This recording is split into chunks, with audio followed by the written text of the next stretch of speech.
Tribuners, kita ke berita wisata Maluku. Pulau Haruku punya kolam renang bersumber dari mata air Gunung Urwano. Kolam renang ini langsung menganga ke laut, Tribuners.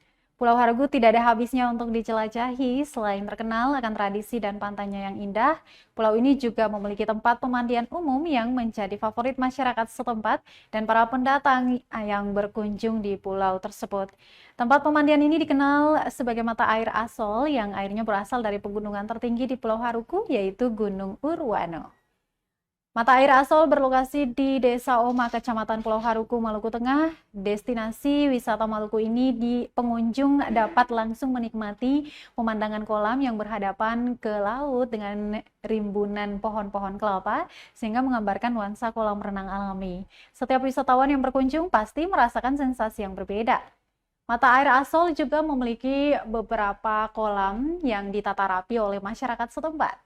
Ada kolam pemandian yang terpisah antara laki-laki dan perempuan, kolam untuk mencuci, dan kolam pengambilan air minum masyarakat. Di mata air Asol tidak dikenakan tarif masuk alias gratis untuk menikmati dan mandi sepuasnya di kolam ini. Hanya saja, Tribuners, para pengunjung diharapkan harus sadar untuk menjaga kebersihan agar destinasi wisata Maluku ini tetap terjaga dan terlihat bersih. Jika Tribuners ingin berkunjung ke mata air ini, dapat menggunakan transportasi laut speedboat dengan tarif Rp30.000 per orang dari Pelabuhan Tulehu dengan jarak tempuh 15 hingga 20 menit ke negeri Oma.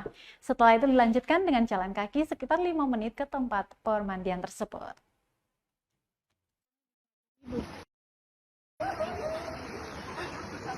Ini terlalu gagai biar tambah di mana lagi? Gagai guys sih dengan Allah. Kamu sih kesini wi